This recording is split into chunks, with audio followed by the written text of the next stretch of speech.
नमस्कार, आप देख रहे हैं न्यूज इंडिया में आपके साथ सागर मिश्रा। निर्वाचन आयोग की ओर से कर्नाटक में विधानसभा चुनाव को लेकर जोरों शोरों से प्रचार प्रसार अब शुरू हो गया है। इसी के साथ राजनीतिक दलों के बीच सत्ता की जंग भी अब तेज हो गई है। ये देखना होगा कि क्या सत्तारूढ़ बीजेपी 4 दशक पुराने ट्रेंड को खत्म करती है और राज्य में लगातार दूसरी बार जीतने का रिकॉर्ड बनाती है, या कांग्रेस सत्ता में लौटकर 2024 के लोकसभा चुनाव के मद्देनजर अपनी चुनौती पेश करने में सफल होगी। कर्नाटक में 1985 के बाद कोई भी राजनीतिक दल लगातार 2 बार विधानसभा चुनाव में जीत हासिल नहीं कर पाया है। बीजेपी इस इतिहास को फिर से लिखने और दक्षिण भारत में अपने गढ़ को बनाए रखने के लिए बेहद उत्सुक अब दिखाई दे रही है। येडियुरप्पा जी का और बोम्मई जी का भी बहुत बड़ा योगदान है गए थे। उसी तरीके से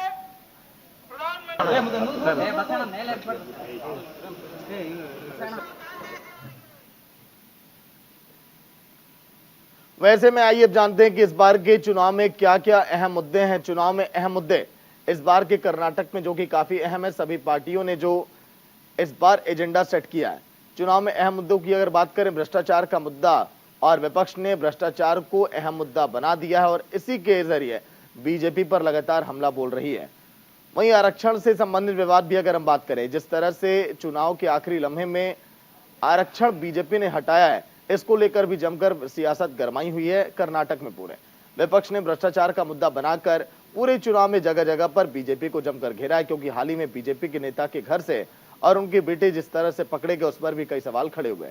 आरक्षण का मुद्दा इस बार जमकर गरमाया कर्नाटक के चुनाव में। यह विकास का मुद्दा भी काफी अहम है कर्नाटक में। लोगों का यह कहना है कि कई ऐसे इलाके हैं कर्नाटक के जो अभी भी विकसित नहीं हो पाए, जहां पर विकास बहुत ज्यादा जरूरी है। महंगाई का मुद्दा तो पूरे देश भर में, और ऐसे में कर्नाटक चुनाव में इस मुद्दे को भुनाने में विपक्ष अब लगा हुआ है कि कैसे बीजेपी की जो नीतियां रही हैं, विफल रही, उसको बताया जाए।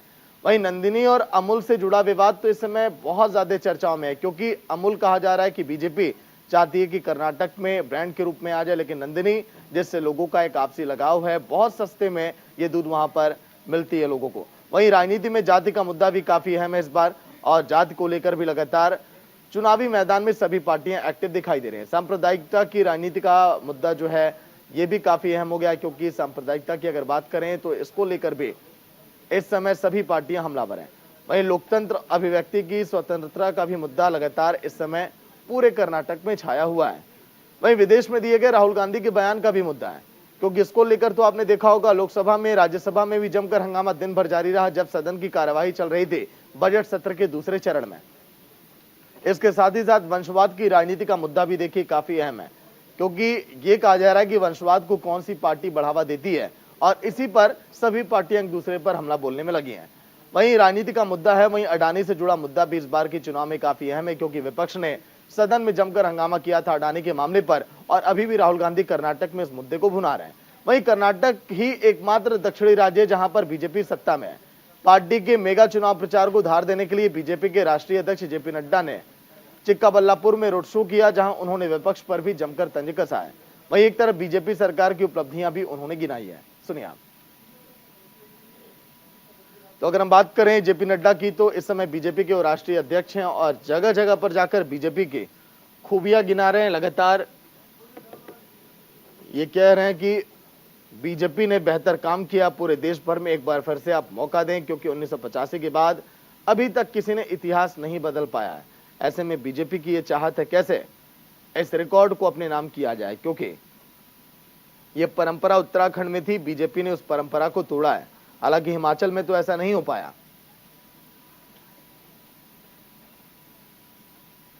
येडियुरप्पा जी का और बोम्मई जी का भी बहुत बड़ा योगदान है, जिसको आपको याद है।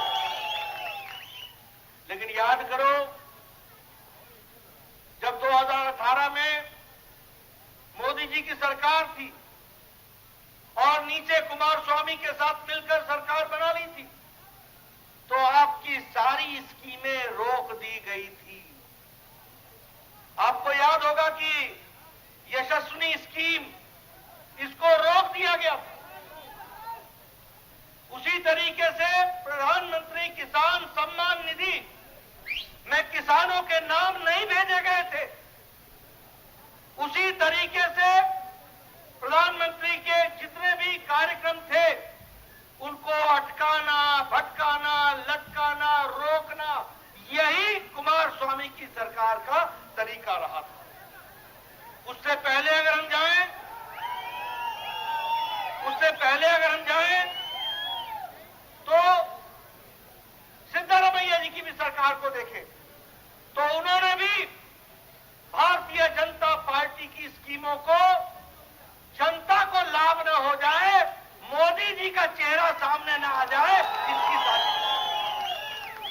इसलिए मित्रों, सबसे पहली बात है कि अगर हम कर्नाटक का विकास चाहते हैं तो हमको मोदी जी को आशीर्वाद देते हुए और भारतीय जनता पार्टी की बोम्मई सरकार को फिर से लाना है। रामचंद्र गौड़ा को फिर से हमको एमएलए बनाना है। वहीं चुनावी प्रचार प्रसार की इसी कड़ी में केंद्रीय गृह मंत्री अमित शाह कर्नाटक के दौरे पर पहुंचे, जहां उन्होंने चामराजनगर जिले के गोंडलुपुट में कई जगहों पर रोड शो किया और जनता से बीजेपी के पक्ष में मतदान करने की अपील की। गृह मंत्री के रोड शो में भारी संख्या में लोगों की भीड़ भी उमड़ी पड़ी। रोड शो के दौरान जगह जगह फूल बरसाकर केंद्रीय गृह मंत्री अमित शाह का स्वागत किया गया। हुबली में भी लोगों को गृह मंत्री ने संबोधित किया और कांग्रेस समेत अन्य विपक्षी दलों पर भी जमकर हमला बोला। कहा कि कांग्रेस तुष्टीकरण की राजनीति कर रही है।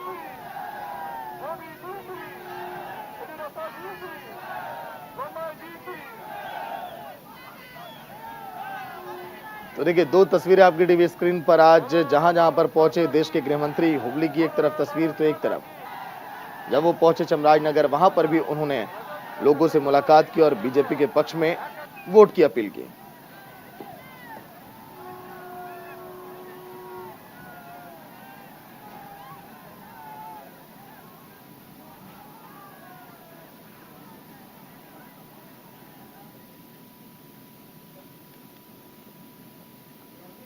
वहीं राहुल गांधी ने कर्नाटक में रैली को संबोधित किया। इस दौरान उन्होंने बीजेपी पर निशाना साधा। उन्होंने कहा कि सबसे भ्रष्ट बीजेपी सरकार है, वे हर काम के लिए 40% कमीशन लेते हैं। पीएम ये नहीं पहचान सके कि उनके साथ मंच पर कौन बैठा है, जिनमें वे लोग भी शामिल हैं जिन्होंने 40% कमीशन लिया है। बेलगाम में लोगों को संबोधित करते हुए कांग्रेस नेता राहुल गांधी ने कहा कि बीजेपी का जनहित से कोई लेना देना नहीं है। साथ ही राहुल ने किसानों से भी बातचीत की है।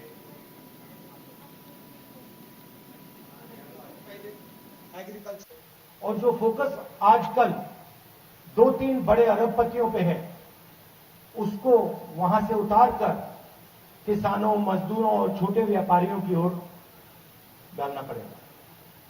ಇವಾಗ ಫೋಕಸ್ ಆಗ್ತಾ ಇರೋದು ಅಂತಂದ್ರೆ ದೊಡ್ಡ ದೊಡ್ಡ ಏನು ಉದ್ಯಮಿಗಳಿದ್ದಾರೆ, 2-3-4 ಜನ ಅವರುಗಳನ್ನ ಬಿಟ್ಟು ಸಣ್ಣ ಸಣ್ಣ ಉದ್ಯಮದಾರರ ಪರವಾಗಿನೂ ವಿಚಾರ ಮಾಡುವಂತ ಸಂದರ್ಭ ಇದೆ। आज अरबपति बैंक से कितना भी लोन लेना चाहते हैं ले सकते हैं। ಇವತ್ತು ಕೋಟ್ಯಾಧೀಶ್ವರರು ಬ್ಯಾಂಕ್ ನಲ್ಲಿ ಎಷ್ಟು ಬೇಕೋ ಅಷ್ಟು ಸಾಲ ತಗೋಬಹುದು ಅನ್ನುವಂತ ಪರಿಸ್ಥಿತಿ ಇದೆ। अदानी जी के, अंबानी जी के लाखों करोड़ रुपए बैंक लोन। ಅದಾನಿ ಹಾಗೂ ಅಂಬಾನಿ ಅವರು ಲಕ್ಷ ಕೋಟಿ ರೂಪಾಯಿಗಳು ಈಗಾಗಲೇ ಲೂಟಿದ್ದಾರೆ। बैंक में जाते एकदम पैसा मिलता है, ಬ್ಯಾಂಕಿಗೆ ಹೋದ ತಕ್ಷಣ ರೊಕ್ಕ ಸಿಗುತ್ತೆ ಅಂತವ್ರಿಗೆ। और अगर कोई मुश्किल होती है अरबपतियों का कर्जा माफ हो जाता है। ಅಂತ ದೊಡ್ಡ ಉದ್ಯಮಗಳ ಸಾಲವನ್ನು ಮಾಫಿ ಮಾಡಲಾಗುತ್ತದೆ, ಇನ್ನುಳಿದವರದ್ದು ಇಲ್ಲ। मगर किसानों का लोन कभी माफ नहीं होता है। ರೈತರ ಲೋನ್ ಯಾವುದೇ ತರನು ಇದನ್ನ ಆಗುದಿಲ್ಲ। कांग्रेस पार्टी की सरकार ने किया था 72,000 रुपए, 72,000 करोड़ रुपए। ಕಾಂಗ್ರೆಸ್ ಪಕ್ಷ 62,000 ಕೋಟಿ ಆಲ್ರೆಡಿ ಮಾಡಿತ್ತು। मगर आमतौर से किसानों का कर्जा माफ नहीं किया जाता। ಆದ್ರೆ ಸಾಮಾನ್ಯವಾಗಿ ರೈತರ ಸಾಲವನ್ನು ಮನ್ನಾ ಮಾಡಲಾಗುತ್ತಿಲ್ಲ। तो मेरा यह कहना है कि न्याय होना चाहिए।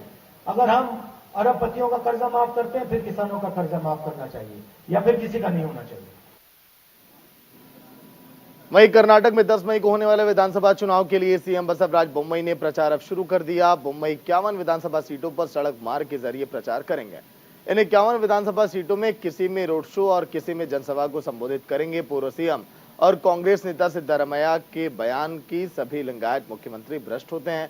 बोम्मई ने इस पर पलटवार करते हुए कहा कि उन्होंने लिंगायत समाज का अपमान किया है और जनता उन्हें इस चुनाव में एक बार फिर से सबक सिखाएगी। कर्नाटक के सीएम बसवराज बोम्मई ने दावा किया कि राज्य में एक बार फिर बीजेपी सत्ता पर आसीन होगी और पूर्ण बहुमत के साथ सरकार बनाएगी। इसके साथ ही कर्नाटक के सीएम ने कहा है कि मैं पिछले 35 साल से राजनीति में हूं, मैंने हर तरफ की राजनीति देखी है और ये भी देखा है कि लोग कैसे मतदान करते हैं। इन सबको देखते हुए मैं ये कह सकता हूं कि 13 मई को बीजेपी बहुमत के साथ सरकार में आएगी और चुनाव में सीएम मुंबई जनता से वादे जो किए हैं वो भी हम आपको बताएंगे।